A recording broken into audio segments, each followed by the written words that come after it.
America ರಕ್ಷಣಾ ವೇದಿಕೆ ವಿಶೇಷ ಕಾರ್ಯಕ್ರಮಕ್ಕೆ ಸ್ವಾಗತ. ನಾನು ಹರಿಪ್ರಸಾದ್. ವಿಶೇಷ ಕಾರ್ಯಕ್ರಮವನ್ನು ಆರಂಭಿಸೋಣ. ಹೊರಗಿನವರಿಗೆ ಟ್ರಂಪ್ ಅಮೆರಿಕ ಫಸ್ಟ್ ಹೊಡೆತ. ಟ್ರಂಪ್ ನೀತಿಗೆ ಬೆದರಿದ ಭಾರತೀಯ ವಿದ್ಯಾರ್ಥಿಗಳು, ಭಾರತೀಯರು ಅಮೆರಿಕದಲ್ಲಿ ಕೆಲಸ ಕಳ್ಕೊಳ್ತಾರಾ? H1B ವೀಸಾ ಕಡಿವಾಣದಿಂದ ಯಾರಿಗೆಲ್ಲ ಹೊಡೆತ ಬೀಳುತ್ತೆ? ಇದುವೇ ಇವತ್ತಿನ ವಿಶೇಷ ಅಮೆರಿಕ ರಕ್ಷಣಾ ವೇದಿಕೆ.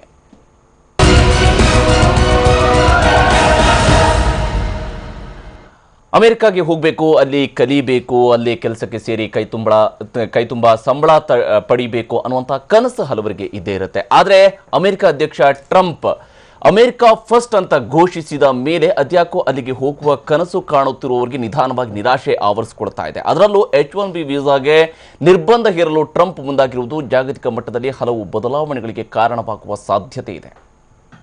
We assembled here today are issuing a new decree to be heard in every city, in every foreign capital, and in every hall of power. From this day forward, a new vision will govern our land. From this day forward, it's going to be only America first. America first. Yes, America ಅಧ್ಯಕ್ಷ Donald Trump ಪ್ರಮಾಣ ವಚನ ಸ್ವೀಕರಿಸಿದಾಗಲೇ America first ಅಂತ ಘೋಷಿಸಿದ್ರು. ಇದರ ಮೂಲಕ ಅಮೆರಿಕನ್ನರಿಗೆ ಚುನಾವಣೆ ವೇಳೆ ಕೊಟ್ಟಿದ್ದಂತಹ ಮಹತ್ವದ ಭರವಸೆಯೊಂದನ್ನ ಈಡೇರಿಸುವ ಸೂಚನೆ ನೀಡಿದ್ದರು.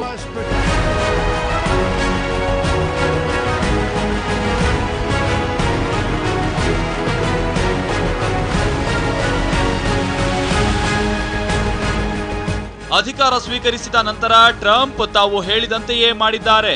ಅಮೆರಿಕನ್ನರ ಕೆಲಸವನ್ನ ವಿದೇಶಿಯರು ಕಸಿದುಕೊಳ್ತಾ ಇದ್ದಾರೆ ಅಂತ ಚುನಾವಣೆ ವೇಳೆ ಪ್ರಚಾರ ಮಾಡಿದ್ದ ಟ್ರಂಪ್ ಅದಕ್ಕೆ ಕಡಿವಾಣ ಹಾಕಲು ವಲಸೆ ನೀತಿ ಹಾಗೂ ಟ್ರಂಪ್ ಸರ್ಕಾರ ತರ್ತಾ ಇರುವಂತಹ ಹೊಸ ನೀತಿ, ಅದು ವಲಸೆಯ ನೀತಿಯ ವಿಚಾರಕ್ಕೆ ಸಂಬಂಧಪಟ್ಟಂತೆ ಹೇರಿರ್ತಕ್ಕಂಥ ನಿರ್ಬಂಧ ಮತ್ತು H1B ವೀಸಾದ ವಿಚಾರದಲ್ಲಿ ಅವರು ತೆರೋದಕ್ಕೆ ಸಿದ್ಧತೆಯನ್ನು ನಡೆಸಿಕೊಂಡಿರ್ತಕ್ಕಂತಹ ಸಿದ್ಧತೆಯನ್ನು ನಡೆಸ್ತಾ ಇರುವಂತಹ ನಿರ್ಬಂಧಗಳು, ಇದು ಯಾವ ರೀತಿಯಾಗಿ ಭಾರತೀಯರಿಗೆ ಒಂದು ರೀತಿಯಲ್ಲಿ ಕೆಲಸ ಕಳ್ಕೊಳ್ಳುವಂತಹ ಭೀತಿ ಎದುರಾಗ್ತಾ ಇರುವಂಥದ್ದು, ಹಾಗೆಯೇ ವಿದ್ಯಾರ್ಥಿಗಳು ಅಲ್ಲಿ ಹೋಗಿ ಓದೋದಕ್ಕೆ ಸಾಧ್ಯ ಆಗುತ್ತೆ ಇಲ್ವೋ, ಎಲ್ಲ ರೀತಿಯಂಥ ಪ್ರಶ್ನೆಗಳು ಹುಟ್ಟು ಹಾಕಿರುವಂಥದ್ದು. ಅಮೆರಿಕನ್ನರಿಗೆ ಅಮೆರಿಕ ಫಸ್ಟ್ ಅನ್ನುವಂಥದ್ದು ಇದ್ರೂ ಕೂಡ ಗ್ಲೋಬಲ್ ವಿಲೇಜಿನ ಸಂದರ್ಭದಲ್ಲಿ ಎಲ್ಲ ಕಡೆಯಲ್ಲೂ ಹೋಗಿ ಕೆಲಸವನ್ನ ಮಾಡತಕ್ಕಂತಹ ಪರಿಸ್ಥಿತಿ ಸದ್ಯಕ್ಕಿರುವಂತಹ ಮುಕ್ತ ಮಾರುಕಟ್ಟೆಯ ಪ್ರಪಂಚದಲ್ಲಿ ಅಮೆರಿಕದ ಈ ನೀತಿ ಯಾವ ರೀತಿಯಾದಂತಹ ಪರಿಣಾಮಗಳನ್ನು ಮುಂದೆ ಬೀರುತ್ತೆ ಅನ್ನೋದು ಕೂಡ ಅಷ್ಟೇ ಮುಖ್ಯ. ಇದರ ಬಗ್ಗೆ ಮಾತಾಡೋಕ್ಕೆ ನಮ್ಮ ಜೊತೆಗೆ ನಮ್ಮ ಸ್ಟುಡಿಯೋದಲ್ಲಿ ಅತಿಥಿಗಳು ಕೂಡ ಜಾಯ್ನ್ ಆಗಿದ್ದಾರೆ. ಅನಿವಾಸಿ ಭಾರತೀಯ ಹಾಗೂ ಸಾಫ್ಟ್ವೇರ್ ಇಂಜಿನಿಯರ್ ಆಗಿರುವ ಸೌರವ್ ಬಾಬುಗೌಡ ನಮಗೆ ಈ ಕಾರ್ಯಕ್ರಮದಲ್ಲಿ ಜಾಯ್ನ್ ಆಗಿದ್ದಾರೆ. ಅಮೆರಿಕದಲ್ಲೇ ಕಾರ್ಯನಿರ್ವಹಣೆಯನ್ನು ಮಾಡ್ತಾ ಇರುವವರು.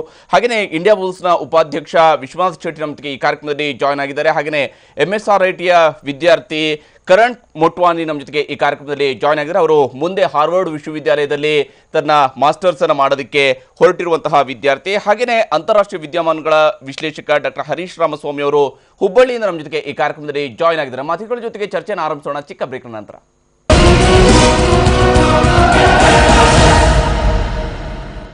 ಮತ್ತೊಮ್ಮೆ ಸ್ವಾಗತ. ನಾವು ಚರ್ಚೆಯನ್ನು ಆರಂಭಿಸೋಣ. ಮೊದಲಿಗೆ ಸೌರವ್ ಬಾಬುಗೌಡ ಅವರೇ, ನೀವು ಅಲ್ಲೇ ಇರುವಂಥವ್ರು, ಈ ಚುನಾವಣೆಯನ್ನು ಕೂಡ ಹತ್ತಿರದಿಂದ ನೋಡಿದ್ರಿ. ಟ್ರಂಪ್ ಅವರು ಆಯ್ಕೆಯಾಗಿ ಬಂದಿರತಕ್ಕಂಥ ಹಂತದಲ್ಲೂ ಕೂಡ ಹತ್ತಿರದಿಂದ ನೋಡಿದಂಥವ್ರು, ಅಲ್ಲಿ ನಡೆದಿರ್ತಕ್ಕಂಥ ಚುನಾವಣೆಯ ಸಂದರ್ಭದಲ್ಲಿ ಯಾವ ರೀತಿಯಂಥ ಘೋಷಣೆಗಳೆಲ್ಲವನ್ನು ಕೂಡ ಅವರು ಮಾಡಿದ್ರು, ಅಮೆರಿಕನರಿಗೆ ಕೊಟ್ಟಿರುವಂಥ ಭರವಸೆ. ಈಗ ಅದನ್ನು ಈಡೇರಿಸುವ ಕಡೆಗೆ ಅವರು ಹೊರಟಿರ್ತಕ್ಕಂಥ ರೀತಿಯನ್ನು ಗಮನಿಸಿದರೆ, ಅಮೆರಿಕ ಫಸ್ಟ್ ಅಂತ ಹೇಳಿದ ತಕ್ಷಣವೇ ಅಮೆರಿಕಾದಲ್ಲಿ ಅವ್ರಿಗೇ ಹೆಚ್ಚು ಜಾಬ್ ಕ್ರಿಯೇಟ್ ಮಾಡಬೇಕು ಅಂತ ಆ ಭಾಷಣದ ಸಂದರ್ಭದಲ್ಲಿ ಹೇಳಿದ್ದಾರೆ ಅವರು.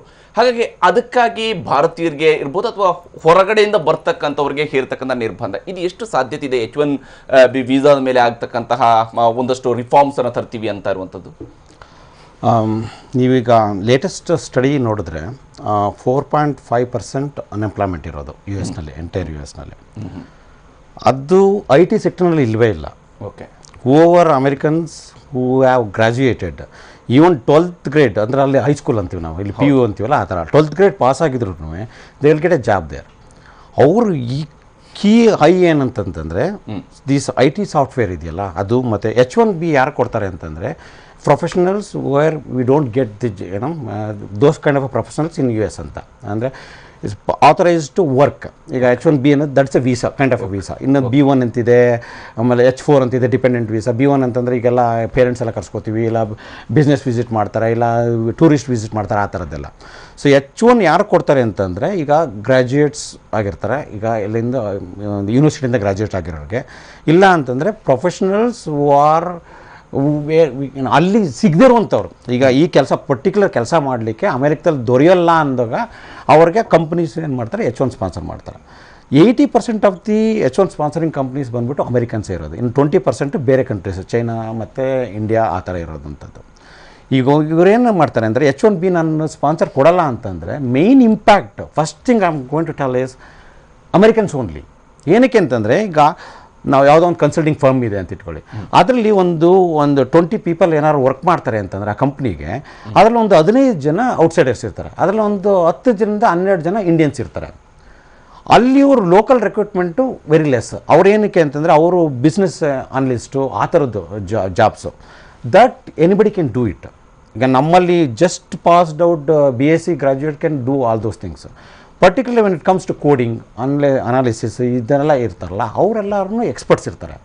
ಅವ್ರೇನಂದರೆ ನಮ್ಮಲ್ಲಿಲ್ಲ ಐದರ್ ಮಾಸ್ಟರ್ಸ್ಗೆ ಹೋಗಿರೋವಂಥವ್ರು, ಇಲ್ಲ ಅಂತಂದರೆ ಇಲ್ಲಿ ಎಕ್ಸ್ಪೀರಿಯೆನ್ಸ್ ಆಗಿ ಇಲ್ಲೆಲ್ಲ ಐಟಿನಲ್ಲೆಲ್ಲ ಹರಿದು ಕುಡ್ದು ಹೋಗಿರೋವಂಥವ್ರು ಅಲ್ಲಿ H1 ತೊಗೊಳ್ಳೋವಂಥವ್ರು. ಈಗ ಅಮೆರಿಕನ್ ಕಂಪ್ನಿಯವರೇನೆ ಅವ್ರಿಗೆ H1 ಏನಾದ್ರು ರೆಕ್ರೂಟ್ ಮಾಡಲಿಲ್ಲ ಅಂತಂದರೆ ಅಲ್ಲಿ ಒಂದು ಬೇರೆ ಬೇಸಿಕ್ ಇರ್ತಾರಲ್ಲ. ಈಗ ನಿಮ್ಮ ಟಿ ವಿನಲ್ಲಿ ನೀವು ನ್ಯೂಸ್ ರೀಡ್ ಮಾಡ್ತೀರಾ, ಇಲ್ಲಿ ಏನಾದ್ರು ರೆವಿನ್ಯೂ ಬರಲಿಲ್ಲ ಅಂತಂತಂದರೆ ಅವ್ರಿಗೇನೆ ಲಾಸ್ ಆಗುತ್ತೆ, ಅದು ಕಂಪ್ನಿಗೆ ಲಾಸ್ ಆಗುತ್ತೆ. ಹಂಗೇನೆ ಅಮೆರಿಕನ್ ಕಂಪ್ನೀಸ್ಗೆ ಇಂಪ್ಯಾಕ್ಟ್ ಆಗುತ್ತೆ. ಅದು ಏನು ಮಾಡ್ತಾರೆ, ಈಗ ಅವರು they have to run the business. ಅವರೆಲ್ಲ ಒಂದು ದೊಡ್ಡದು ಆಫೀಸ್ ಎಲ್ಲ ಮಾಡ್ಕೊಂಡಿರ್ತಾರೆ. ಈಗ ಯಾರನ್ನ ಅವ್ರು ಹೈರ್ ಮಾಡಿ ಅವ್ರು ಪ್ಲೇಸ್ ಮಾಡಿ ಅದರಿಂದ ರೆವಿನ್ಯೂ ಬರಲಿಲ್ಲ ಅಂತಂದರೆ main impact 80% of the IT companies who are doing is H1 ಇದನ್ನ ಇಟ್ಕೊಂಡು ಕನ್ಸಲ್ಟಿಂಗ್ ಮಾಡ್ತಿರ್ತಾರೆ, ಅಲ್ಲೇ ಲೋಕಲ್ ಸಾಫ್ಟ್ವೇರ್ ಡೆವಲಪ್ಮೆಂಟ್ ಮಾಡ್ತಿರ್ತಾರೆ. ಆ ಅವ್ರಿಗೆ ಇಂಪ್ಯಾಕ್ಟ್ ಆಗೋದು. ಸೊ ಅದು ಒಂದು ಬೇಸಿಕ್ ಥಿಂಗ್. ಈಗ H1ಇಂದ ಹೋಗಿರುವಂಥವ್ರು ಹೊರಗಡೆಯವರು ಆದ್ದರಿಂದ ಅವ್ರು ಹೋಗಿ ಅಲ್ಲಿ ಸೆಟ್ಲಾಗಿ, America is a land of immigrants. ನಾನು ಡೇ ಒನ್ನಿಂದ ಹೇಳ್ತಾ ಇದ್ದೀನಿ, ಅದನ್ನು ಅಲ್ಲಿದ್ದವರೇ ಯಾರನ್ನು ಬಿಲ್ಡ್ ಮಾಡಲಿಲ್ಲ. 1956 ಒಂದು ಕಂಟ್ರಿ ಡೆವಲಪ್ ಆಗಬೇಕಾದ್ರೆ ಆ ರೋಡ್ ಬಿಲ್ಡ್ ಮಾಡೋಕ್ಕೆ ಹೊರಗಡೆಯಿಂದ ಬಂದೇ ರೋಡ್ ಬಿಲ್ಡ್ ಮಾಡಿದ್ದು. ಅವರು ಫಂಡ್ ತೊಗೊಂಡಿರ್ಬೋದು, ಬಟ್ ಹೊರಗಡೆಯಿಂದ ಬಂದು ನಮ್ಮ ಸಿವಿಲ್ ಇಂಜಿನಿಯರ್ಸ್, ಅವತ್ತೆಲ್ಲ ಸಿವಿಲ್ ಇಂಜಿನಿಯರ್ಸ್ ಹೋಗ್ತಿದ್ರು up to 1990 full civil engineers ಹೋಗ್ತಾಯಿದ್ರು. ನಮ್ಮ ಹೊರಗಡೆಯಿಂದ ಓದೋರನ್ನೇ ಆ ದೇಶನ ಇವತ್ತು ಸುಭದ್ರವಾಗಿ ಒಂದು ರೋಡ್ ಮಾಡಿ ಒಂದು ಇನ್ಫ್ರಾಸ್ಟ್ರಕ್ಚರ್ ಮಾಡಿ ಡೆವಲಪ್ ಮಾಡಿರೋವಂಥದ್ದು. ಇವಾಗ IT ಇರುವಂಥದ್ದು. ಓಕೆ, ಸೊ ಇವಾಗ ಏನಾಗುತ್ತೆ ಅಂತಂದರೆ ಅಲ್ಲಿ ನಾವು ಹೋಗ್ತೀವಿ, ನಾವು ಒಂದು ಕೆಲಸ ತೊಗೊಳ್ತೀವಿ, ಅಲ್ಲಿ ಟ್ಯಾಕ್ಸ್ ಕಟ್ತೀವಿ. ಅಲ್ಲಿ ಏನಾಗುತ್ತೆ ಅಂದರೆ ಒಂದು ಮನೆ ಒಂದು ಬೆಂಗಳೂರು ಇವಾಗ ಎಷ್ಟು ಒಂದು 60 ಕೋಟಿ ಎಷ್ಟು 60 ಲಕ್ಷ ಇದ್ದರು. ಬೆಂಗಳೂರಿಗೆ IT ಕಂಪ್ನಿ ಬಂದದಕ್ಕೆ ಒಂದು 1 crores ಮೇಲೆ ರೀಚ್ ಆಯ್ತಲ್ವಾ. ಅದೇ ಥರ ಅಮೇರಿಕಾದಲ್ಲೂ ಜನನೇ ಇರಲಿಲ್ಲ ಅಲ್ಲಿ.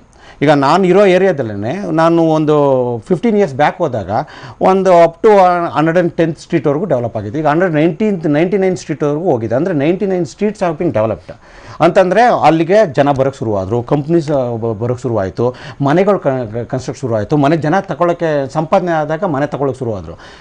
Entire American economies depend on housing. ಒಂದು ಮನೆ ಏನಾರು ಅಲ್ಲಿ ಡೆವಲಪ್ ಟೋಟ್ಲಿ ಎಕನಾಮಿ IT ಇಂದೆಲ್ಲ ಇನ್ನೊಂದಿಲ್ಲ. ಅಲ್ಲಿ ಜನ ಮನೆ ತೊಗೊಳಕ್ಕೆ ಶುರು ಆದರೆ ಅಲ್ಲಿಂದ ಒಂದು ಕಾಂಪ್ಲೆಕ್ಸ್ ಬರುತ್ತೆ, ಅದು ಅಲ್ಲಿಂದ ಬಿಸ್ನೆಸ್ ಆಗುತ್ತೆ, ಬಟ್ಟೆ ತೊಗೊಳ್ತಾರೆ. ಈ ಥರದ್ದು ಎಲ್ಲರೂ ಇಂಟರ್ಡಿಪೆಂಡೆಂಟ್. ಇವ್ರೇನಾದ್ರು H1 ಅವರನ್ನು ಹೊರಗಡೆ ಹೋಗಿ ಅಂತಂದರೆ ಏನು ಮಾಡ್ತಾರೆ, ಮನೆ ತೊಗೊಳಕ್ಕೆ ರೆಡಿ ಇರಲ್ಲ. ಹೌಸಿಂಗ್ ಮಾರ್ಕೆಟ್ ಕೊಲಾಪ್ಸ್ ಆಯಿತು ಅಂದರೆ entire US economy is going to get down. ಇವ್ರಿಗೆ ಇವಾಗ ಅರ್ಥ ಆಗ್ತಿಲ್ಲ. ಇಂಪ್ಲಿಮೆಂಟೆಡ್ ಯಾಕೆ ಅಂತಂದರೆ ಇವಾಗ ಮೊನ್ನೆ ತಾನೇ ಎಲೆಕ್ಷನ್ ಆಗಿದೆ, ಅವ್ರಿಗೇನೋ ಪ್ರಾಮಿಸ್ ಮಾಡಿದರು, ಅದನ್ನು ಇಂಪ್ಲಿಮೆಂಟ್ ಮಾಡಿಬಿಟ್ಟಿದ್ದಾರೆ. But Congress is not approved. ಇವರು ಏನು ಹೇಳಿದ್ದಾರೆ ಅದು is not a final verdict. ಇವಾಗ ಒಂದು ವೀಸಾ ಇದೆ ಹೇಳಿದ್ರು, ಗ್ರೀನ್ ಕಾರ್ಡ್ ಅವರು 7 countries ವಾಪಸ್ ಬರೋಕೂಡ್ದು ಅಂತ. ವಾಟ್ ಕೋರ್ಟ್ ಸೆಡ್, ಅವನು ವಾಪಸ್ ತೊಗೊಳ್ಳೇಬೇಕಾಗುತ್ತೆ. They are coming back. ಇದೇ ಥರ ಸೇಮ್ ಥಿಂಗ್ 130,000 ಕೊಡಲೇಬೇಕು H1ಗೆ ಅನ್ನೋದನ್ನ Congress is not approved. Congress is run with a corporate companies like Google ಇರ್ಬೋದು, ಮೈಕ್ರೋಸಾಫ್ಟ್ ಅವರು, ಈ ಥರದವರು ಕಂಪ್ನಿಯವರು ನನಗೆ ಇಲ್ಲಿ ಕೊಡಪ್ಪ ಹೋಗಲಿ, ನಿನಗೆ 12th grade ಕೊಡು, ನನಗೆ I will train them and I will recruit them and I will ask them to work. ಎಲ್ಲಿದ್ದಾರೆ ಜನ? ನನಗೆ ಕೊಡಿ ಸರ್, 12th grade ಕೊಡಿ. ಎಸ್ ಸರ್, ಮಾತಾಡ್ತೀನಿ ನಿಮ್ಮ ಜೊತೆಗೆ. ವಿಶ್ವನಾಥ್ ಶೆಟ್ಟಿ ಅವರೇ, ತಾವು ಯಾವ ರೀತಿಗೆ ನೋಡ್ತೀರಿ ಈಗ ಅಮೆರಿಕದಲ್ಲಿ ಆಗ್ತಿರುವಂಥ ಈ ಡೆವಲಪ್ಮೆಂಟ್ಸ್ ಅನ್ನ ಗಮನಿಸಿದಾಗ ಹೇಗೆ ನಮ್ಮ ಅಪರ್ಚುನಿಟೀಸ್ ಏನಾಗುತ್ತೆ ಅಂತ ಹೇಳುವಂಥ? ಫಸ್ಟ್ ಆಫ್ ಆಲ್ ಇದು H1B ವೀಸಾ ಅಂದರೆ ಏನು ಅನ್ನೋದು ಫಸ್ಟ್ ಜನರಿಗೆ ತಿಳುವಳಿಕೆ ಆಗಬೇಕು. ನಂಬರ್ 1, H1B ವೀಸಾ ಅಂದರೆ ಇದು ನಾನ್ ಇಮಿಗ್ರೇಟಿವ್ ವೀಸಾ. ಅಂದರೆ ಅಲ್ಲೋಗಿ ವಲಸೆ ಹೋಗಿ ಸೆಟ್ಲ್ ಆಗ್ಲಿಕ್ಕೆ ಆಗೋದಿಲ್ಲ. ಟೆಕ್ನಿಕಲ್ ಎಕ್ಸ್ಪರ್ಟೀಸ್ ಇದ್ದು ಆ್ಯಂಡ್ ಅಲ್ಲಿ ನೀವು ಕಂಪ್ಯೂಟ್ರಲ್ಲಿ ಬೇರೆ ಬರೀ ಕಂಪ್ಯೂಟರ್ ಅಂತಲ್ಲ, ಈಗ it can be doctor, it can be medical, anything technically qualification ಇದ್ದು ಅಲ್ಲಿಲ್ಲ ಅಂದರೆ ನೀವು ವೀಸಾ ತೊಗೊಂಡಲ್ಲಿ ಹೋಗಿ ಕೆಲಸ ಮಾಡಲಿಕ್ಕೆ ಅಂತ ಒಂದು ಅನುಕೂಲ ಕೊಟ್ಟಿರೋದಷ್ಟೇ. ಇಡೀ ವರ್ಷದಲ್ಲಿ ಅಮೇರಿಕಾ ಇಶ್ಯೂ ಮಾಡೋದು 85,000 ವೀಸಾಸ್ ಮಾತ್ರ, H1B ವೀಸಾಸ್. ಅದರಲ್ಲಿ 65,000 ವೀಸಾಸು ಇಂಡಿಯನ್ಸ್ಗೆ ಬರುತ್ತೆ. ಈಗ ಮೈನ್ ಕ್ವೆಶ್ಚನ್ ಇರೋದು, ಇಷ್ಟೊಂದು ಡಿಮಾಂಡ್ ಏನಕ್ಕೆ ಇಂಡಿಯನ್ ಸ್ಕೇಲ್ ಅದು ಟೋಟಲ್ ಓವರ್ ಆಲ್ ಔಟ್ಸೈಡರ್ಸ್. ಇಲ್ಲ 85,000 ಅಲ್ಲಿ 65,000 is given to Indian companies and the rest of it for rest of the countries. Okay, so 65,000 visas Indians ಏನಕ್ಕೆ ಅಷ್ಟೊಂದು ಕಂಪ್ನೀಸ್ ಅಪ್ಲೈ ಮಾಡ್ತಿದ್ದಾರೆ. ಫಾರ್ ಎಕ್ಸಾಂಪಲ್ 65,000 ಅಲ್ಲಿ ಇನ್ಫೋಸಿಸ್ 33,000, TCS 19,000, ಆಕ್ಸೆಂಚೂರ್ ಇನ್ನೊಂದು 6,000, IBM ಇನ್ನೊಂದು 13,000, ಏನಕ್ಕೆ ವಿಪ್ರೋ ಇನ್ನೊಂದು 12,000 ಜನ H1B ವೀಸಾಸಲ್ಲಿ ಇಲ್ಲಿ ಭಾರತೀಯರನ್ನ ಅಮೆರಿಕ ಕಳಿಸ್ಬಿಟ್ಟು ಕೆಲಸ ಮಾಡಿಸ್ತಾರೆ. ಅಷ್ಟೊಂದು ಡಿಮಾಂಡ್ ಏನಕ್ಕೆ? ನಂಬರ್ 1 ಡಿಮಾಂಡ್ ಇರೋದೇನಕ್ಕೆ ಅಂದರೆ ನೋಡಿ, ಈಗ IT ಕಂಪ್ನೀಸು ಏನೇ ಕಂಪ್ನಿ ಮಾಡಿದ್ರು ಕೂಡ ನಂಬರ್ 1 ಬೆನಿಫಿಟ್ ಏನು ಅವ್ರಿಗೆ, number 1 underlying concept of any business ಏನು, ಪ್ರಾಫಿಟ್ ಬರಬೇಕು. ನನಗೆ ಪ್ರಾಫಿಟ್ ಜಾಸ್ತಿ ಆಗಬೇಕು. ಈಗ ಪ್ರತಿ ವರ್ಷ ನೀವು ಸ್ಟಾಕ್ ಮಾರ್ಕೆಟ್ ನೋಡ್ತಾ ಇರ್ತಾರೆ, ಸ್ಟಾಕ್ ಅದು TCS ಇದು ನಮ್ಮ ಇನ್ಫೋಸಿಸು 30% 40% ಡಿಕ್ಲೇರ್ ಮಾಡ್ತಿದ್ದಾರೆ. Infosys apparently sitting on cash reserve of almost $5 billion, $5 billion rupees. ಎಲ್ಲಿಂದ ಬರುತ್ತೆ ಇಷ್ಟೊಂದು ದೊಡ್ಡ ಪ್ರಾಫಿಟ್ಸ್ ಬರ್ತಾ ಇರುತ್ತೆ. ಮತ್ತು ಈ IT ಸೆಕ್ಟರ್ ಅನ್ನೋದಿದೆಯಲ್ಲ, ತುಂಬ ಕಾಂಪಿಟೇಟಿವ್ ಮಾರ್ಕೆಟ್, ತುಂಬ ಮಾರ್ಜಿನ್ಸಲ್ಲೇ ಸುಮಾರು ಪ್ರಾಜೆಕ್ಟ್ಸ್ ಎಲ್ಲ ಬರುತ್ತೆ, ಬಿದ್ದೋಗುತ್ತೆ. ಆಗಿರುವಾಗ ನಿಮಗೆ ಸೊಲ್ಯೂಷನ್ ಕೊಡಬೇಕು, ಆದರೆ ಕ್ವಾಲಿಟಿ ಚೆನ್ನಾಗಿರಬೇಕು, ಪ್ಲಸ್ ಚೀಪ್ ಆಗಿರಬೇಕು ಅಲ್ವಾ. ಈಗ ಈ ಗ್ಲಾಸ್ ಮ್ಯಾನುಫ್ಯಾಕ್ಚರಿಂಗ್ ನನಗೆ ಅಮೇರಿಕಲ್ಲಿ ₹6 ಸಿಗುತ್ತೆ ಅಂದರೆ, ಇದೇ ಗ್ಲಾಸ್ ಮ್ಯಾನುಫ್ಯಾಕ್ಚರಿಂಗು ಇದು ನಮಗೆ ಇಂಡಿಯಾಲಿ ₹3 ಮಾಡಿಕೊಡ್ತೀನಿ ಅಂದರೆ automatically companies will start coming to you. ಹೆಂಗಾಯ್ತು ಅಂದರೆ ನೋಡಿ, ಇಂಡಿಯಾಲಿ 1 ಮಿಲಿಯನ್ 1 ಲಕ್ಷ ಅಂದರೆ 10 ಲಕ್ಷ ಜನ ಇಂಜಿನಿಯರ್ಸ್ ಪಾಸ್ ಆಗ್ತಾ ಬರ್ತಾರೆ ಪ್ರತಿ ವರ್ಷ. ಅವ್ರಿಗೆ ನೀವು ಆ್ಯಾವ್ರೇಜ್ ಸ್ಯಾಲ್ರಿ ಕೊಡೋದಿಷ್ಟು 2.5 - 3.5 ಲಕ್ಷ ಅಷ್ಟೇ. ಅದೇ ಇವ್ರಿಗೆ ಗೊತ್ತಿರೋ ಸೌರವ್ ಹೇಳ್ಬೋದು ನೀವು, ಅಮೇರಿಕಲ್ಲಿ average salary for a fresh engineering graduate $26 lakh ಇದೆ. $60,000. 26 ಲಕ್ಷ ಇದೆ. ಈಗ ನಾನು ಅಮೇರಿಕಾಗೆ ಹೋಗಿ ಪ್ರತಿಯೊಬ್ಬರನ್ನ 26 ಲಕ್ಷಕ್ಕೆ ಹೈರ್ ಮಾಡಿದ್ರೆ ಅವರು ಟೆಕ್ನಿಕಲಿ ಕ್ವಾಲಿಫೈಡ್ ಇದಾರೆಲ್ಲೋ ಬೇರೆ ವಿಷಯ, ಆದರೆ ನೀವು ಕಾಸ್ಟ್ ಫ್ಯಾಕ್ಟ್ರಿ ಯೋಚನೆ ಮಾಡಿ, ರೈಟ್. ಅದಕ್ಕೇನು ಮಾಡಿದ್ರು ಈ ಇಂಡಿಯನ್ ಕಂಪನೀಸು. ಈಗ ಫಾರ್ ಎಕ್ಸಾಂಪಲ್ ನನಗೆ ಬ್ಯಾಂಕ್ ಆಫ್ ಅಮೇರಿಕಾ ಅಂತ ಒಂದು ಬಿಗ್ ಬ್ಯಾಂಕ್ ಇದೆ, ಅವ್ರದ್ದು ಔಟ್ಸೋರ್ಸಿಂಗ್ ಸಿಗ್ತಾ ಇರುತ್ತೆ ಇಂಡಿಯಾಗೆ. ಈಗ ಯಾವುದೊಂದು ಕಂಪ್ನಿ ಮಾಡ್ತಾ ಇರುತ್ತೆ, ಆಬ್ವಿಯಸ್ಲಿ ಇಲ್ಲಿ ಒಂದು 50,000 60,000 ಜಾಬ್ಸ್ ಕ್ರಿಯೇಟ್ ಆಗುತ್ತೆ. ಆದರೆ ಆನ್ಸೈಟ್ ಅಂತ ಒಂದು ಬರುತ್ತೆ, ಅಲ್ಲೇ ಹೋಗಿ ಅವ್ರಿಗೆ ಆನ್ಸೈಟ್ ಸಪೋರ್ಟ್ ಮಾಡಬೇಕಾಗುತ್ತೆ. ಆ ಕೆಲಸನ ಯೂಶ್ವಲಿ ಅಮೇರಿಕನ್ಸ್ ಮಾಡಬೇಕಾಗುತ್ತೆ. ಆದರೆ ಇಂಡಿಯನ್ಸು ಇಂಜಿನಿಯರ್ಸ್ ನೋಡಿ, ನಮ್ಮ ಇಂಡಿಯಲ್ಲಿ 130 crore ಪೀಪಲ್ ಇದ್ದೀವಿ ಆಬ್ವಿಯಸ್ಲಿ. ಸೊ ಸ್ವಲ್ಪ labour that's a competitive advantage ಕೂಡ ನಮಗೆ. ಅದು ನಮಗೆ ಅವಮಾನ ಪಡೋ ವಿಷಯ ಅಂತದಲ್ಲ, ಅದು ಕಾಂಪಿಟೇಟಿವ್ ಅಡ್ವಾಂಟೇಜ್ ಅಂತೀವಿ. China's doing manufacturing, we are doing for servicing. So ನಾವು ಅಲ್ಲಿ ಹೋದಾಗ ಕಂಪ್ನೀಸ್ ಏನು ಮಾಡುತ್ತೆ, ನಾನೀಗ 26 ಲಕ್ಷ ಕೊಟ್ಟು ಒಬ್ಬನ ಹಾಕೋ ಬದಲು ಐ ಕ್ಯಾನ್ ಟೇಕ್ ಆಲ್ಮೋಸ್ಟ್ 10 ಜನ, ರೈಟ್. ಸೇಮ್ ಕಾಸ್ಟಿಂಗ್ ಬರುತ್ತೆ. So every company wants H1B visas ಎಷ್ಟು ಸಿಗುತ್ತೆ ಸಿಗಲಿ ಅಂತ. ಏನಕ್ಕೆ ಅಂದರೆ ಕಾಸ್ಟ್ ಬೆನಿಫಿಟ್ ಅನಾಲಿಸಿಸ್ ಬರುತ್ತೆ. ಅದರಿಂದ ನಮ್ಮ ಇಂಡಿಯನ್ಸ್ ಕೂಡ ಒಳ್ಳೇದಾಗುತ್ತೆ. ಏನಕ್ಕೆ ಅಂದರೆ ಇಲ್ಲಿ ನೀವು 3.5 ಲಕ್ಷಕ್ಕೆ ಹೈರ್ ಮಾಡಿರ್ತೀರ, H1B ವೀಸಲ್ಲಿ ಮಿನಿಮಮ್ ಪೇಮೆಂಟ್ದು ಸ್ಟಿಪ್ಯುಲೇಷನ್ ಇದೆ. ಮಿನಿಮಮ್ $60,000 ನೀವು ಅನಿಲಿ ಕೊಡಬೇಕು, ಆಯಿತಾ. ಪ್ಲಸ್ ನೀವು ಮಾಸ್ಟರ್ಸ್ ಡಿಗ್ರಿ ಇರಬೇಕು. ಅಮೇರಿಕಲ್ ಪ್ರಾಬ್ಲಮ್ ಏನು ಅಂದರೆ ಇವ್ರು ಹೇಳಿದಾಗೆ ಮಾಸ್ಟರ್ಸ್ ಡಿಗ್ರಿ ಇರೋರು ಕಡಿಮೆ, ರೈಟ್. ಮತ್ತೆ 12th grade ಪಾಸ್ ಆಗೋದೇ ಕಡಿಮೆ. ಆದರೆ ಈಗ H1B ವೀಸಾ ಅಲ್ಲಿ ಏನು ಮಾಡ್ತಿದ್ದಾರೆ, ಅಮೆರಿಕಲ್ಲಿ ಏನಾಗ್ತಿದೆ, ಈಗ ಜಾಬ್ ಅನ್ನೋ ಸ್ವಲ್ಪ ಕಡಿಮೆ ಆಗ್ತಾ ಇದೆ, ರೈಟ್. ಮತ್ತು ಈಗ ಟ್ರಂಪ್ ಇರೋದಲ್ಲ, ಅವರು ಇದು H1B ವೀಸಾ ಬರೀ ಟ್ರಂಪ್ ತಂದಿದ್ದಲ್ಲ, ಜುಲೈಯಲ್ಲಿ ಇದೇ ಬಿಲ್ಲು ಒಬಾಮಾ ಇದು ಆಡಳಿತದಲ್ಲೇ ಜಾರಿಗೆ ಬಂದಿತ್ತು, ಆದರೆ ಪಾಸ್ ಆಗಲಿಲ್ಲ, ಸೆನೆಟಲ್ಲಿ ಪಾಸ್ ಆಗಲಿಲ್ಲ. ಈಗ ಅದೇ ಬಿಲ್ ವಾಪಸ್ ತರ್ತಿದ್ದಾರೆ. ಏನಕ್ಕೆ Trump is more proponent of is more support ಜಾಸ್ತಿ ಮಾಡ್ತಿದ್ದಾರೆ, ಇದಕ್ಕೋಸ್ಕರ ಅದು ತರಲಿಕ್ಕೆ ಟ್ರೈ ಮಾಡ್ತಿದ್ದಾರೆ. ಆದರೆ ಏನು ಡಿಫ್ರೆನ್ಸ್ ಅದು ಏನು, ಈಗ ಬಂದ ತಕ್ಷಣ ಅದನ್ನು ಬ್ಯಾನ್ ಮಾಡೋದಲ್ಲ, ಅದು ಆಗಲ್ಲ. ಅದೆಲ್ಲ ಮಾತಾಡಲಿಕ್ಕೆ ಚಂದ ಅಷ್ಟೇ. ಬಿಸ್ನೆಸ್ ಮಾಡ್ಬೇಕಾದ್ರೆ you can't come and ban anything. ಏನು ಚೇಂಜಸ್ ಮಾಡ್ತಿದ್ದಾರೆ ಅದರಲ್ಲಿ ಅಂದರೆ $60,000 ಕೊಡೋ ಬದಲು ಮಿನಿಮಮ್ $1 ಲಕ್ಷ ಕೊಡಬೇಕಿನ ಮೇಲೆ ಅಂತ ತರ್ತಿದ್ದಾರೆ. ಪ್ಲಸ್ ನೀವು ಈ ಮಾಸ್ಟರ್ ಡಿಗ್ರಿ ಬೇಕು ಅಂತ ಬರ್ತಿರ್ತಾರಲ್ಲ, ಅದು ಬೇಡ, ಅದು ತೆಗೆದ್ಬಿಟ್ಟು ಗ್ರಾಜುಯೇಟ್ ಆದರೆ ಸಾಕು ಅಂತ ಮಾಡ್ತಾರೆ. ಹಾಗಾದರೆ ಅಮೇರಿಕನ್ಸ್ಗೆ ಜಾಸ್ತಿ ಚಾನ್ಸ್ ಸಿಗಲಿ. ಏನಕ್ಕೆ ಈಗ ನಾನು $1 ಲಕ್ಷ ಕೊಟ್ಬಿಟ್ಟು ಇಂಡಿಯನ್ ಕರ್ಕೊಂಬಂದು ಕೂಡಿಸಿ ಅವ್ನಿಗೆ ಅಲ್ಲೂ ಸ್ಯಾಲ್ರಿ ಕೊಡಬೇಕು, ಇಂಡಿಯಲ್ಲೂ ಸ್ಯಾಲ್ರಿ ಕೊಡಬೇಕು, ಅಮೇರಿಕನ ತಗೋತೀನಪ್ಪ ಅಂತ ಯೋಚನೆ ಮಾಡಲಿಕ್ಕೆ ಒಂದು ಕಂಪೆಲ್ ಮಾಡುವ ಅಂತ. ಆದರೂ ಕೂಡ ಇಂಡಿಯನ್ಸ್ ಸ್ಟಿಲ್ ಮೋರ್ ಚೀಪರ್ ಕರ್ಕೊಂಡು ಬಂದೆ. ಆ್ಯಂಡ್ ಮತ್ತು ಇನ್ನೊಂದು ಬರೀ ಚೀಪ್ ಅಂತಲ್ಲ ಹರಿಯವರೇ, ಟೆಕ್ನಿಕಲಿ ಮಚ್ ಮೋರ್ ಕ್ವಾಲಿಫೈಡ್. ನಾವು ಬರೀ ಚೀಪ್ ಅಂತ ನಮಗೆ ಹವಾಲನ ಮಾಡ್ಕೊಳ್ಳೋ ಅವಶ್ಯಕತೆ ಇಲ್ಲ.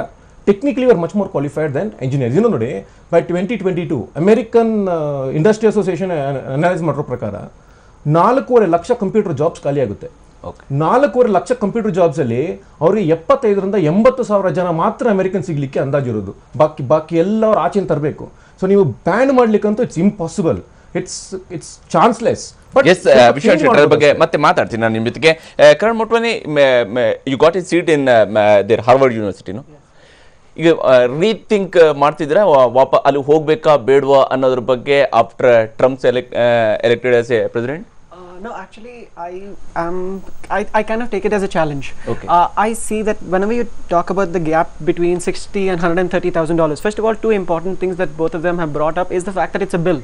It's not been passed. Bills are raised every day in every Congress. So it's not supposed to be something that you're scared of, because it needs to be passed by both houses, and houses that consist of both Democrats and Republicans.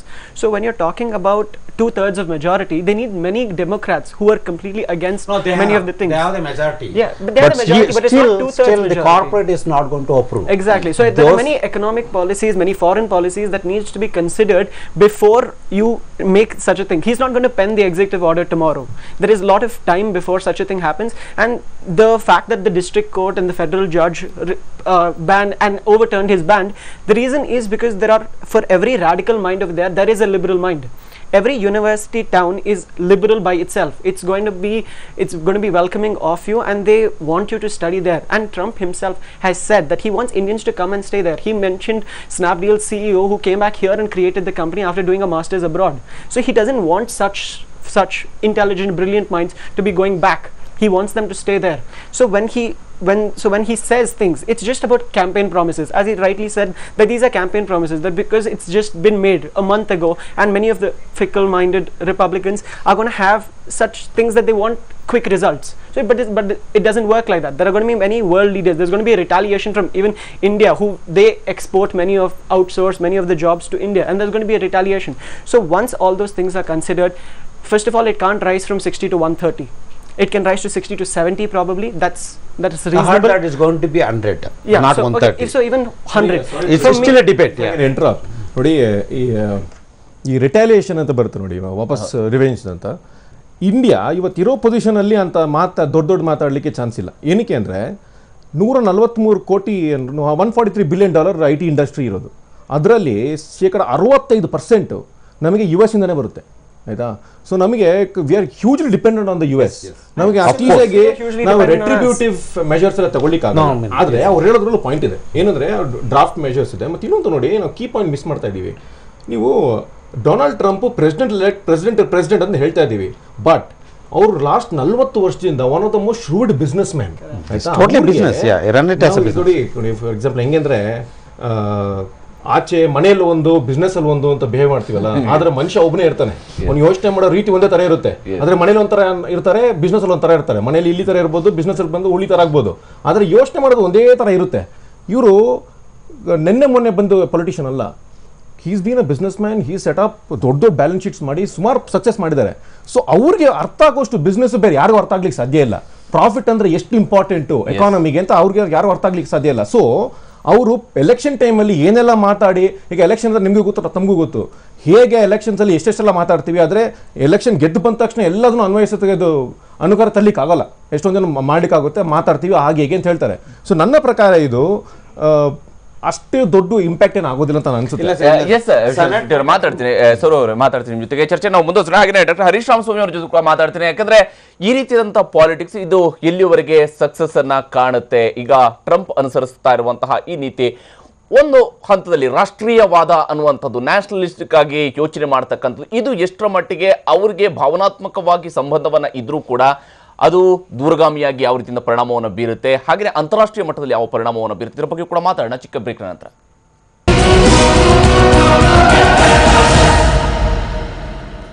Break ನಂತರ ಮತ್ತೊಮ್ಮೆ ಸ್ವಾಗತ. ನಾವು ಚರ್ಚೆನ ಮುಂದುವರಿಸೋಣ. Doctor Harish Ramaswamy ಅವರೇ, ತಾವು ಯಾವ ರೀತಿಯಾಗಿ ನೋಡ್ತೀರಿ ಟ್ರಂಪ್ ಅವರ ನೀತಿಯ ವಿಚಾರಕ್ಕೆ ಬಂದಾಗ? Hariprasad, good evening. ಬಹುಶಃ ಇಲ್ಲಿರುವ ಯಂಗ್ಸ್ಟರ್ಸ್ ಜೊತೆಗೆ ನೋಡಿದರೆ I feel that I am a odd man out, and I wish all of them very best because they are all optimist. Because ಇವತ್ತಿನ ಒಂದು ಪರಿಸ್ಥಿತಿಯನ್ನು ನಾವು ನೋಡ್ತಾ ಹೋದರೆ there are 4 trends which are very clearly visible. One is the kind of global trend that is growing in terms of both identities and nationalism. ಅದು ಭಾಳ important ಆಗಿ ಎಲ್ಲ ಒಂದು ವಿಶ್ವದ ಸುಮಾರು ರಾಷ್ಟ್ರಗಳಲ್ಲಿ ಬೆಳೀತಾ ಇರ್ತಕ್ಕಂಥದ್ದು. ಎರಡನೇದು, whom is being represented by Trump. Who is he representing? perhaps he is representing the white middle class people, as they clearly said, ಯಾರಿಗೆ ಕಡಿಮೆ ಎಜುಕೇಷನ್ ಇದೆ ಆ ಜನರು ಕೆಲಸ ದೊರಕದೇ ಇರೋದ ಕಾರಣಕ್ಕಾಗಿ ಅವರು ಅದನ್ನು ರೆಪ್ರೆಸೆಂಟ್ ಮಾಡ್ತಾ ಇದ್ದಾರೆ ಅಂತ. ಮೂರನೇ ವಿಚಾರ ಬಹುಶಃ ಅವ್ರಿಗೂ ಗೊತ್ತಿರ್ಬೋದು, ಇದು ಅಬ್ ಕಿ ಬಾರ್ ಟ್ರಂಪ್ ಕಿ ಸರ್ಕಾರ ಅನ್ನುವಂಥ ವಿಡಿಯೋಗಳು ಸರ್ಕ್ಯುಲೇಟ್ ಆಗ್ತಾ ಇರ್ತಕ್ಕಂಥ ಆಂಟಿ ಕಮ್ಯುನಿಟೀಸ್ ಅಥವಾ ಒಂದು ರಿಲಿಜಿಯಸ್ ಗ್ರೂಪ್ನ ವಿರುದ್ಧ ಆಗ್ತಾ ಇರ್ತಕ್ಕಂಥ ಕೆಲವು ವರ್ತನೆಗಳು. ಕೊನೆಯದಾಗಿ ಏನು ಈ ಒಂದು ಗ್ಲೋಬಲ್ ನ್ಯಾಷನಲಿಸಮ್ ಅಂತ ಇದೆ, ಈ ಅಂಶಗಳನ್ನೆಲ್ಲ ನಾವು ತೆಗೆದುಕೊಂಡು ನೋಡುವಾಗ Trump is actually an anti establishment, anti political man. ಅವನು he has come to power only to break the caucus that was around Washington and politics. And you will very clearly see in his language, he is very, very unorthodox. No American president for that matter had ever used, ನಮ್ಮ ಟ್ವಿಟರ್ಗಳನ್ನ use ಮಾಡಿ he was not reacting. ಇದೆಲ್ಲ ಹೇಳುವ ಸಂದರ್ಭದಲ್ಲಿ ನಾನು I must also bring to your kind notice, ಇತ್ತೀಚಿನ ದಿನದಲ್ಲಿ ನಮ್ಮ ಫಾರಿನ್ ಸೆಕ್ರೆಟರಿ ಜಯಶಂಕರ್ ಹೇಳಿದ ಮಾತನ್ನು ನಾವು ತೆಗೆದುಕೊಳ್ಬೇಕು. ಯಾಕೆ ಅಂತ ಹೇಳಿದ್ರೆ ಫಾರಿನ್ ಸೆಕ್ರೆಟರಿ ಜಯಶಂಕರ್ ಹೇಳಿದರು, we should not measure Trump and an emotional human being ಅಂತ ಅಲ್ಲ. He doesn't respond immediately. There is a clear cut, a kind of a push that is taking place with people like Stephen Bannon around him, who is a known Leninist. So the whole idea is America for Americans ಅನ್ನೋದು ಬಹಳ ಸುಲಭದ ಮಾತಲ್ಲ ಅದು. Especially world ಆರ್ಡರ್ನ ಒಂದು ದೃಷ್ಟಿಯಲ್ಲಿ ತೆಗೆದುಕೊಂಡಾಗ global ಲೆವೆಲ್ನಲ್ಲಿ ಅಮೆರಿಕಾದ ಒಂದು ರೋಲು, ವರ್ತನೆಗಳು ಇಡೀ ಒಂದು ವಿಶ್ವದ ಬ್ಯಾಲೆನ್ಸನ್ನು ಮೇಂಟೈನ್ ಮಾಡ್ತಾ ಇದ್ದಂಥ ಒಂದು ಸಂದರ್ಭ. ಇವತ್ತು ಆ ಸಂದರ್ಭದಿಂದ ನಾನು ಹಿಂದೆ ತೆಗೆದುಕೊಳ್ತೀನಿ, ನ್ಯಾಫ್ಟಾ ಬೇಡ ನನಗೆ, ನ್ಯಾಟೋ ಬೇಡ ನನಗೆ, ಯಾರು ಬರ್ತಾ ಇದ್ದಾರೆ ಹೊರಗಿಂದ ನನಗೆ ಬೇಡ, ಸೆಲೆಕ್ಟಿವ್ ಡಿಸ್ಕ್ರಿಮಿನೇಷನ್ಸ್ಗಳನ್ನು ಮಾಡ್ತಕ್ಕಂಥದ್ದು, ಇವು ನೋಡಲಿಕ್ಕೆ ಹೊರಗಿನಿಂದ ಬಹುಶಃ ಸಣ್ಣ ಸಣ್ಣ ಮಟ್ಟದಲ್ಲಿ ಏನೋ ಒಂದು ಬದಲಾವಣೆ ಆಗ್ತಾ ಇದೆ ಅಂತ ಅನ್ನಿಸ್ಬೋದು. But this has a broader effect. ಒಂದು ರೀತಿಯಾಗಿ ಮುಂದಿನ ದಿನಗಳಲ್ಲಿ ಪ್ರತಿ ರಾಷ್ಟ್ರವು ನಾನೇ ಸೆಲ್ಫ್ ಸೊಲ್ಯೂಷನ್ಸನ್ನು ಹುಡುಕಬೇಕು ಅನ್ನುವಂಥ ಪರಿಸ್ಥಿತಿ ಬಂದರೆ, ನಾವು ಪ್ರೀ ವರ್ಲ್ಡ್ ವಾರ್ ಪೀರಿಯಡ್ಗಳನ್ನು ನೋಡಿದಾಗ ಆ nation state, domestic economies, nationalist feelings ಇವುಗಳನ್ನು ಬೆಳೆಸ್ತಾ ಹೋದರೆ ನಾವು ಎಲ್ಲಿಗೆ ಹೋಗಬಹುದು? ಇವತ್ತಾಗಲೇ ಸಾಕಷ್ಟು ಕಮ್ಯುನಿಟಿಗಳನ್ನು ನಾವು ಐಸೋಲೇಟ್ ಮಾಡಲಿಕ್ಕೆ ಪ್ರಯತ್ನವನ್ನು ಮಾಡ್ತಾ ಇದ್ದೀವಿ. ಯಾಕೆ ಇದನ್ನ ನಾನು ಗ್ಲೋಬಲ್ ಟ್ರೆಂಡ್ ಅಂತ ಹೇಳಿದೆ? You take the example of Philippines president Duterte. He comes and then he says you must kill people if they are drug addicts. What are the kind of language is this? ಬಹಳ ಅನ್ಆರ್ಥೋಡಾಕ್ಸ್ language ಇದು. Trump ಅವರು ಬಂದರು, ಅವರ speech ಕೇಳಿದ್ರಿ ನೀವು, presidential speech ಕೂಡ, and he doesn't regret for the things that are happening around him. He simply makes his statements and he moves on. Look at the way he treated Mexico, Mexican president. In one sentence he simply said, no, he will not be able to meet him. Mexican president also retaliated. What happened to the Australian president? ಒಂದು decorum ಇದೆ, diplomatic ಲೆವೆಲ್ನಲ್ಲಿ ಒಂದು decorum ಅನ್ನು maintain ಮಾಡುವಂಥ ವ್ಯವಸ್ಥೆಗಳಿದೆ. I perfectly understand, ಇವರೆಲ್ಲ argue ಮಾಡಿದ್ದೆಲ್ಲ correct ಇದೆ, ಲಾಜಿಕಲ್ ಇದೆ. ಯಾಕೆ ಅಂತ ಹೇಳಿದ್ರೆ, can America survive without all these people? A melting pot ಅಂತ ಕರೆದು ನಾವು. America was built by multinational, multicultural groups. But is that America going to sustain ನಾವು? ಬ್ಲ್ಯಾಕ್ ಲೈಫ್ಸ್ ಮ್ಯಾಟರ್ ಅನ್ನುವಂಥ ಚರ್ಚೆಗಳಲ್ಲಿ ಶುರುವಾಗ್ತಾ ಇದೆ. ಸೊ ಒಂದು ಪೊಲಿಟಿಕೋ ಎಕನಾಮಿಕ್ ಸಿಚುವೇಶನ್ನ ಅಥವಾ ಒಂದು ಸೋಷಿಯಲಾಜಿಕಲ್ ಪರ್ಸ್ಪೆಕ್ಟಿವ್ ಇಂದ ನಾವು ನೋಡ್ತಾ ಹೋದರೆ, there is a fear psyche that is running, and that fear psyche is not good for anybody, those who are living in America or those who are living outside America. And you know the 7 countries that he has actually barred, ಅವರಿಂದ ಯಾವುದೇ ಕಿಲ್ಲಿಂಗ್ಸ್ಗಳಾಗಿಲ್ಲ, ಯಾವುದೇ terrorist activities ಅಮೆರಿಕದೊಳಗೆ ನಡೆದಿಲ್ಲ. And ಟ್ರಂಪಿನ ಆಸಕ್ತಿಗಳಿರುವಂಥ ಯಾವುದೇ ಕಂಟ್ರಿಗಳು, business ಆಸಕ್ತಿಗಳಿರುವಂಥ ಯಾವುದೇ ಕಂಟ್ರಿಗಳನ್ನು he has not barred. But he still goes on with his kind of arguments. Flint ಮೊನ್ನೆ resign ಮಾಡಬೇಕಾದಂಥ ಪರಿಸ್ಥಿತಿ ಬಂತು. 19 days before he knew all the details of his communication with Russia. Look at the activism of Russia. So ಈ ತುಣುಕುಗಳನ್ನೆಲ್ಲ ನಾವು ಒಟ್ಟಿಗೆ ಜೋಡಿಸಿ ನಾವು ಒಂದು ಪಿಕ್ಚರ್ನ ಕ್ರಿಯೇಟ್ ಮಾಡಿದ್ರೆ ಆ ಪಿಕ್ಚರು ಭಯಾನಕ್ಕಾಗಿದೆ, ಹೆದರಿಕೆ ಉಂಟು ಮಾಡ್ತದೆ. ಏನಪ್ಪ, if America withdraws from the world order, what is happening around is China is moving forward. China is taking many of the spaces of America. Now, how are you going to face these new, enemies? How are we going to sustain in this new world order? ಅನ್ನೋ ಪ್ರಶ್ನೆಗಳನ್ನು ನಾವು ತೀವ್ರವಾಗಿ ನೋಡಬೇಕಾಗ್ತದೆ. This is not only about X job or Y's job. It is the question of whole survival of the world order that is, at stake. Yes doctor Harish Ramaswamy ಅವರು ಮಾತಾಡ್ತೀನಿ, ನಾನು ನಿಮ್ಮ ಜೊತೆ ಅದರ ಬಗ್ಗೆ ಮತ್ತೆ ಮಾತಾಡ್ತೀನಿ. ಚರ್ಚೆನ ನಾವು ಮುಂದುವರಿಸೋಣ ಚಿಕ್ಕ ಬ್ರೇಕ್ನ ನಂತರ.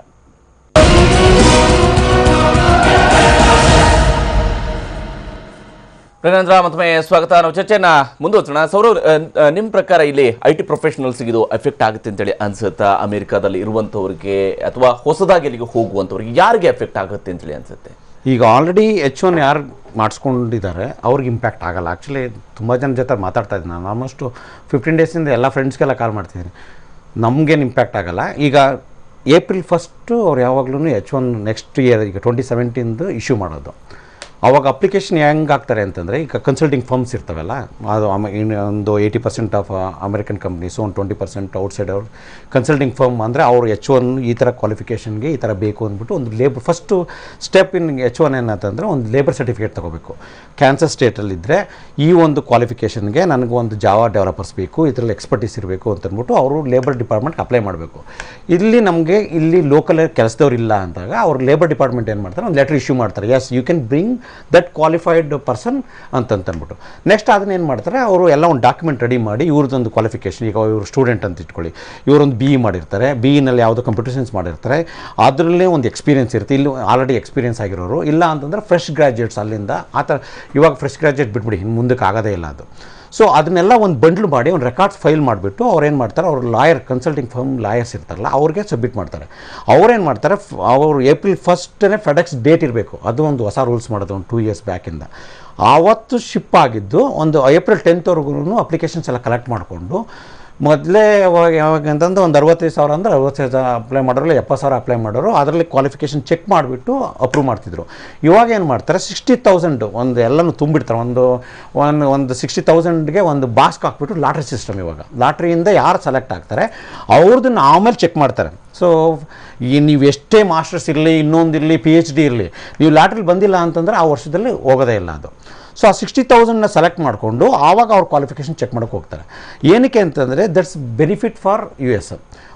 ಈಗ ಒಂದು 60,000ಗೆ H1 ಕೊಡಬೇಕು ಆ ವರ್ಷ ಅಂತಂದರೆ 150,000 ಜನ ಅಪ್ಲಿಕೇಶನ್ ಹಾಕಿದ್ರೆ ಒಂದು ಅಪ್ಲಿಕೇಶನ್ ಫೀಯೇ 5,000. ನಾನು ಹೋದಾಗ 1999ನಲ್ಲಿ $500 ಕೊಟ್ಟರೆ ಅಪ್ಲಿಕೇಶನ್ ಫೀ, ಅದು H1 ಫೀ ಇದು. ಇವಾಗ ಅದು 5,000 ಆಗಿದೆ. ಸೊ 5,000 ಇಂಟು 150,000 ಅಪ್ಲಿಕೇಶನ್ ಫೀಯಿಂದನೇ ಇಟ್ಸ್ ಅ ಬಿಗ್ ಮನಿ. ಅದು ಬುಷ್ ಗೌರ್ಮೆಂಟ್ ಇದ್ದಾಗ ಅದನ್ನೇ ಟಾರ್ಗೆಟ್ ಮಾಡಿದ್ದು. ಸೊ ಏನಾಯಿತು, ಇವಾಗ 60,000 ಜನ ಮಾತ್ರ ತೊಗೊಂಡ್ರು ಎಲ್ಲಿ ಲಾಟ್ರಿನಲ್ಲಿ. ಇನ್ನೂ ಒಂದು ಎಷ್ಟು ಅದು 90,000 ಹೋಯ್ತು, ಅದು ದುಡ್ಡೆಲ್ಲ ಅವ್ರಿಗೆ ಬಂತು. ಆವಾಗ ಏನು ಮಾಡ್ತಾರೆ, ಅವಾಗ ಸ್ಕ್ರೂಟಿನಿ ಶುರು ಮಾಡ್ತಾರೆ. ಅದರಲ್ಲಿ ಓಕೆ ಇವನಿಗೆ ಕೊಡಬೇಕು ನಾನು ಅಂತ ಅಂದ್ಬಿಟ್ಟು ಅದರಲ್ಲೂ ಏನು ಮಾಡ್ತಾರೆ, ಅದು ಇಲ್ಲಿ ಲೋಕಲ್ ಕೌನ್ಸಿಲೇಟಿಗೆ ಕಳಿಸ್ತಾರೆ. ಈಗ ಅವ್ರಿಗೆ H1 ಅಪ್ರೂವ್ ಆಯಿತು ಅಂತ ಅಂದ್ಬಿಟ್ಟು ಅಕ್ಟೋಬರ್ ಒಳಗಡೆ ಹೇಳ್ತಾರೆ. ಅದನ್ನು ಏಪ್ರಿಲ್ ಆಗಿದ್ದು ಅಕ್ಟೋಬರ್ಗೆ ಇಂಟಿಮೇಷನ್ ಬರುತ್ತೆ, ನಿಮ್ದು H1 ಅಪ್ರೂವ್ ಆಗಿದೆ ಅಂತ. ಅವಾಗ ಏನು ಮಾಡ್ತಾರೆ, ಅವರು ಕಂಪ್ನಿಯಿಂದ ಎಲ್ಲ ಡಾಕ್ಯುಮೆಂಟ್ಸ್ ತಗೊಂಡು ನನಗೆ ಸ್ಯಾಲ್ರಿ ಕೊಡ್ತಿದ್ದಾರೆ ಅವರು, ಅದನ್ನೇ ಅವ್ನು ಹೇಳ್ತಾ ಇರೋದು, ನಿನಗೆ ಅವ್ನು H1 ಬೇಕು, ನಾವು ಸೆಲೆಕ್ಟ್ ಮಾಡಾದ್ಮೇಲೆ ಯಾವುದಾದ್ರು ಲಾಟ್ರಿ ಸಿಸ್ಟಮ್ ಆದಮೇಲೆ ನಿನಗೆ ಅವ್ನು ಬೇಕೇ ಬೇಕು ಅನ್ನೋದಾದರೆ ಅವ್ನ ಕ್ವಾಲಿಫಿಕೇಷನ್ MS ಇರಬೇಕು. ಆವಾಗ MS ಫಸ್ಟ್ ಇವಾಗ ಅಪ್ಲಿಕೇಶನ್ ಅಲ್ಲಿ ಇರುವಂತೆ ನೋಡಿದಂಗೆ ಈಗ ಟ್ರಂಪ್ ಅಂದ್ಕೊಂಡಿರುವಂಥ ಇಂಪ್ಲಿಮೆಂಟ್ ಮಾಡೋಕ್ಕೆ ಸಾಧ್ಯ ಆಗುತ್ತೆ ಅಂತೇಳಿ ಅನ್ಸುತ್ತೆ ನಿಮಗೆ? ಇಲ್ಲ, ಆಗಲ್ಲ. ಏನಕ್ಕೆ ಅಂತಂದರೆ 130,000 ಅಂದ ತಕ್ಷಣವೇ ಈ H1 ಕಂಪ್ನೀಸ್ ಅಪ್ಲೈ ಮಾಡ್ತಾರಲ್ಲ ಅವರನ್ನೇ ಸ್ಟಾಪ್ ಮಾಡಿಬಿಡ್ತಾರೆ. ಎಸ್, ಆ ದುಡ್ಡಿಂದನೇ ರೆವಿನ್ಯೂ ಕಟ್ ಆಗೋಯ್ತು. First basic they are going to lose the revenue from the day 1 of April 1. ತಾವೇನು ಹೇಳ್ತೀರಿ ವಿಶ್ವಶ್ರುತಿ?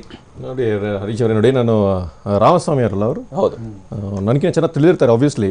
ಬಟ್ ನನ್ನ ಅನಿಸಿಕೆ ಹೇಳ್ತೀನಿ ನೋಡಿ. ಈಗ ಟ್ರಂಪ್ ಅದು ಮಾಡಿಬಿಡ್ತಾರೆ, ಇದು ಮಾಡಿಬಿಡ್ತಾರೆ, ಇದೆಲ್ಲ ಕೇಳಲಿಕ್ಕೆ ಚಂದ, ಮಾತಾಡೋದನ್ನೆಲ್ಲ ಮಾಡ್ಲಿಕ್ಕೆ ಆಗೋದಿಲ್ಲ, ಆಯಿತಾ? ನಂಬರ್ 1 ಏನಕ್ಕೆ ಅಂದರೆ, ಈಗ ನೋಡಿ ಎಲ್ಲ ಸ್ಟಾಪ್ ಮಾಡಿಬಿಡ್ತೀನಿ, ಹಂಗೆ ಮಾಡ್ತೀನಿ. ಈಗ ಮೆಕ್ಸಿಕೋ ಅಲ್ಲಿ ವಾಲ್ ಕಟ್ತೀನಿ ಅಂತಿದ್ರು, ನೀವು ಮೆಕ್ಸಿಕೋ ಕಾಸು ಹಾಕ್ಬಿಟ್ಟು ಒಟ್ಟಿಗೆ ಮಾಡಿ ಕಟ್ಸ್ತೀನಿ ಅಂದ್ರೆ ಆಗುತ್ತಾ?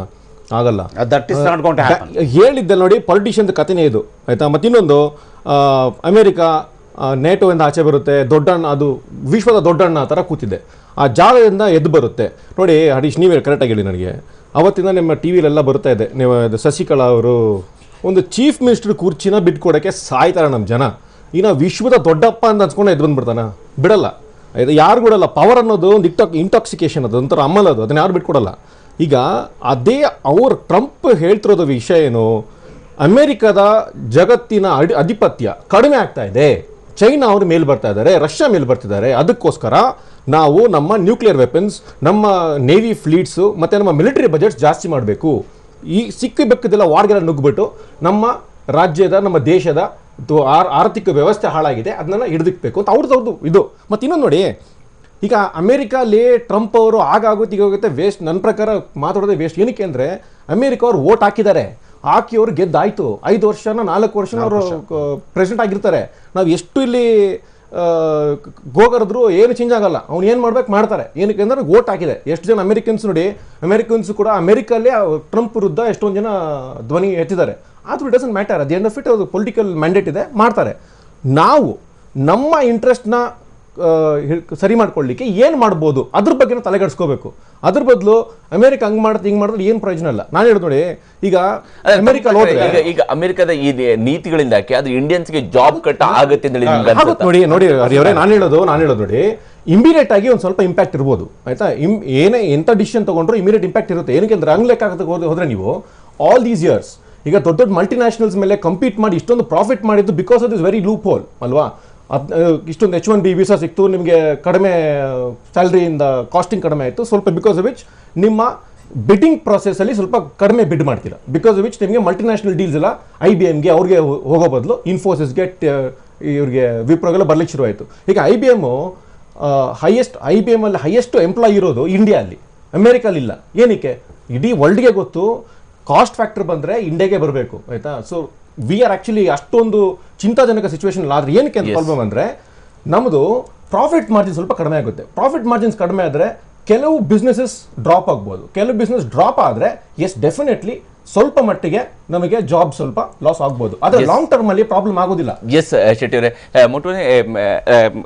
ನೀವು ಅಲ್ಲಿ ಹೋಗಿ ಸ್ಟಡಿ ಮಾಡಲೇಬೇಕು ಅಂದ್ರೆ ಇದ್ರೆ ಅಥವಾ ರೀಕನ್ಸಿಡರ್ ಮಾಡಬೇಕು, ಇದೆಲ್ಲ ಇಶ್ಯೂಸ್ ಆದ ನಂತರ ರೀಕನ್ಸಿಡರ್ ಮಾಡಬೇಕು, ಸ್ಟೂಡೆಂಟ್ಸ್ ಆಗಿ ನಾನು ಅಲ್ಲಿ ಹೋಗ್ಬೇಕಾ ಬೇಡವಾ, ಈ ರೀತಿಯ ಯೋಚನೆ ಏನಾದರೂ ಮಾಡಿದ್ರೆ ನೀವು? No, see, when I consider it, I take it up as a challenge. When I see that people are talking about the difference between a $60,000 salary and a $70,000 salary, it's essentially skill. You're talking about a more skilled person. So the fact that most Indians who are studying over there already beat that average. We are never at 60. We are always at 80, 90 and 100. And I don't see that if somebody raises the threshold for the minimum amount of excellence that you need to get a job over there, I don't see it as a roadblock. I see it as an opportunity. I see it as a challenge. So I don't consider it. But two most important things to note over here is that there's a lot of uncertainty. Everything that he said, he sometimes falls back on. So there is no point in talking about it right now because there's a lot of things that we don't know. All of the external factors are influencing him to repeal what he does, or at least make it more practical. The wall, the ban, everything has to become more practical. How much ever he's Trump, he has to become a politician at some time, and that's what's the changes that's happening. And that's the most optimistic part for me as a student. Yes, Dr. Harish Ramaswamy ಅವರೇ, ಕೊನೆಯದಾಗಿ ತಾವೇನು ಹೇಳ್ತೀರಿ? ಈ ರಾಷ್ಟ್ರೀಯವಾದದ politics ಅನ್ನುವಂಥದ್ದು ಬಂದಾಗ ನಮ್ಮ ರಕ್ಷಣೆನ ನಾವೇ ಮಾಡ್ಕೊಳ್ತೀವಿ, ನಮಗೆ ಎಲ್ಲವೂ ಕೂಡ ನಮ್ಮ ಕೈಯಲ್ಲೇ ಇರಬೇಕು ಅನ್ನೋದನ್ನ ಹೇಳುವಂಥದ್ದು ಕೇಳಕ್ಕೆ ಖುಷಿ ಆಗುತ್ತೆ. ಆದರೆ ನಿಜಕ್ಕೂ ಕೂಡ ಈಗಿನ ಟ್ರೆಂಡ್ ನಲ್ಲಿ ಅದು ಎಷ್ಟು ಮಟ್ಟಿಗೆ ಅದು ಸಕ್ಸಸ್ ಆಗುತ್ತೆ? ಈಗ ಬ್ರೆಕ್ಸಿಟ್ ಅನ್ನೋದ್ರ ಮೂಲಕವಾಗಿ ಯುರೋಪ್ ಹೊರಗಡೆ ಬರ್ತಿವೆ ಅಂತ ಹೇಳಿದ್ರು ಕೂಡ ಅಲ್ಲಿನ ಯಂಗ್ಸ್ಟರ್ಸ್ ಅದರ ಬಗೆಗೆ ತೋಡಿಕೊಂಡಿದ್ದಂಥ ಅಸಮಾಧಾನ ಬೇರೆನೇ ಇತ್ತು. ಹಾಗೇನೆ ಅಮೆರಿಕಾದಲ್ಲಿ ಈಗ ಮಾಡ್ತಾ ಇರುವಂತಹ ಈ ವಾದವು ಕೂಡ ಎಷ್ಟು ಮಟ್ಟಿಗೆ ನಿಲ್ಲುತ್ತೆ ಅಂತಿದ್ದು? Many people also spoke about Brexit ಆಗಲ್ಲ ಅಂತ. ಹೌದು, ಬ್ರೆಕ್ಸಿಟ್ ಆಯ್ತು. Many people also spoke about, America, is going to dislodge Syrian leadership anta. But, Putin said he is not going to be dislodged. Yavadu satya agiddu. So, nange, as I told you, I am an odd man out here because, these are youngsters. Let them be hopeful. I am very happy if, the world runs the way they think. And I wish them all the best. If everything goes well, I have absolutely no problem. But my only worry is, it doesn't look so. That's all. ಅದನ್ನು ಅವರು ಯೋಚನೆ ಮಾಡಲಿ, ಅವ್ರು ಒಳ್ಳೇದಾಗದಾದ್ರೆ ನನಗೂ ಭಾಳ ಸಂತೋಷ. ಅರೆ ನೋಡಿ, ನಾನು just top of the topic ನೋಡಿ, ಇವತ್ತು ನೀವು ಗ್ಲೋಬಲ್ ಎಕಾನಮಿ ನೋಡಿದ್ರೆ the world is growing at about 2.5% growth ಅಷ್ಟೇ ಸಿಗ್ತಿರೋದು. India is one of the most fastest growing economies at around 7.5, projected grow about 8.5, which will overtake the Chinese growth pace also. ನೋಡಿ, ನೀವು ಎಂಥ ದೊಡ್ಡ ವಿಶ್ವದ economy ಆದರೂ ಕೂಡ ಇವತ್ತು ಇಂಡಿಯಾ ಇರೋ ಸಿಚುವೇಶನ್ ಅಲ್ಲಿ ಇಂಡಿಯನ್ ಮಾರ್ಕೆಟ್ನ ನೀವು ನೆಗ್ಲೆಕ್ಟ್ ಮಾಡಲಿಕ್ಕೆ ಸಾಧ್ಯನೇ ಇಲ್ಲ. Because majority of your biggest businesses happen through India. The next 25 years, 25 ವರ್ಷ ನೀವು ಯಾರು ಎಷ್ಟೇ ಏನೇ ಗೋಗಾಡಿದ್ರು ಏನೇ ಮಾತಾಡಿದ್ರು ಇಂಡಿಯಾನ ಅಲ್ಲಾಡ್ಸ್ಲಿಕ್ಕೆ ಕೂಡ ಚಾನ್ಸ್ ಇಲ್ಲ. Because India's position extremely beautiful way for human capital, technical capital, in lot of ways. ನಮಗೆ ಬೇಕಾಗಿರೋದು ಬಂಡವಾಳ ಮಾತ್ರ. ಬಂಡವಾಳ ವಿಶ್ವದಲ್ಲೆಲ್ಲ ಇದೆ, ಆದರೆ ಬಂಡವಾಳ ಹೂಡಿಕೆ ಅಂದರೆ ಏನು? ಈಗ ನೀವು ಬ್ಯಾಂಕ್ ಡೆಪಾಸಿಟ್ ಮಾಡ್ತೀನಿ ಅಂದರೆ ಒಂದು ಬ್ಯಾಂಕಲ್ಲಿ 4% ಕೊಡ್ತೀನಿ, ಇನ್ನೊಂದು ಬ್ಯಾಂಕಲ್ಲಿ 5% ಕೊಡ್ತೀನಿ, ಎಲ್ಲ ಆಗ್ತಾರೆ ನೀವು 5% ತಾನೆ. The same way Indian economy is the only economy where ₹1 minimum ₹1.5 ಆದರೂ ರಿಟರ್ನ್ ಸಿಗೋ ಜಾಗ ಅಂತದ್ದು. ಸೊ ನಿಮಗೆ ಬಂಡವಾಳ ಹೂಡಿಕೆದಾರರು ಬಂದೇ ಬರ್ತಾರೆ, ಇಂಡಿಯಾ ಮೇಲೆ ಹೋಗುತ್ತೆ, ಹೆದರುವಂಥ ಸಿಚುವೇಶನ್ ಎಂಥದ್ದು ಇಲ್ಲ. ಎಸ್, ಧನ್ಯವಾದ. ಎಲ್ಲರೂ ಕೂಡ ಈ ಕಾರ್ಯಕ್ರಮದಲ್ಲಿ ಜಾಯ್ನ್ ಆಗಿ ತಮ್ಮ ಅಭಿಪ್ರಾಯಗಳನ್ನು ಶೇರ್ ಮಾಡ್ಕೊಂಡಿದ್ದಕ್ಕಾಗಿ. ಇದು ಇವತ್ತಿನ ವಿಶೇಷ. ನಿರಂತರ ಸುದ್ದಿಗಾಗಿ ನೋಡ್ತಾ ಇರಿ TV9.